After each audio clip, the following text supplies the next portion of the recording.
Bienvenue sur la WF1 TV, la télévision des femmes. Merci d'être fidèles au rendez-vous du flash d'information. Bonsoir à toutes et à tous.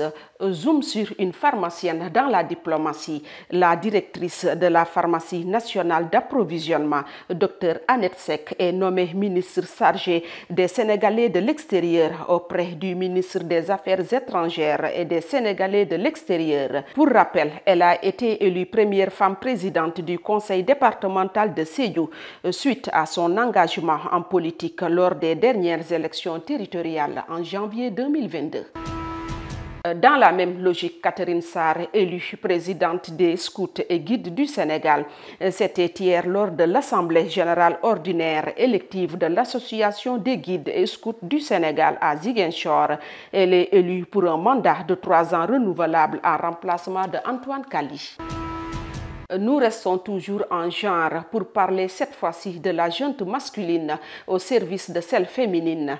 La seconde conférence des hommes sur la masculinité positive va se tenir du 10 au 20 novembre prochain à Dakar sous la présidence du chef de l'État sénégalais, M. Macky Sall, président en exercice de l'Union africaine.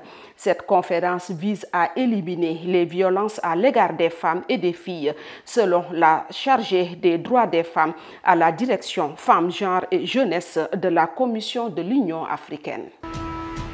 Actualité internationale à présent, la peine de mort est totalement abolie en Guinée équatoriale, un petit pays pétrolier d'Afrique centrale au régime parmi les plus autoritaires au monde. Un événement historique pour ce pays où les condamnés à mort étaient habituellement exécutés par balle par des militaires. Au Tchad, on note un départ de ministre en plein dialogue de réconciliation nationale. Le chef de la diplomatie tchadienne, Chérif Mohamed Zen, a annoncé sa démission en accusant la junte au pouvoir le reléguer à un rôle de figurant. Il a été pendant longtemps le principal négociateur pour un dialogue de réconciliation nationale très laborieux. Restons toujours avec les femmes, mais tristement cette fois-ci. En Iran, la mort d'une jeune femme en détention a secoué tout le pays. Masha Amini avait été arrêtée par la police des mœurs pour port de vêtements inappropriés. Suite à cela, une manifestation a eu lieu hier à Sanandaj, capitale de la province du Kurdistan, d'où la jeune femme est originaire.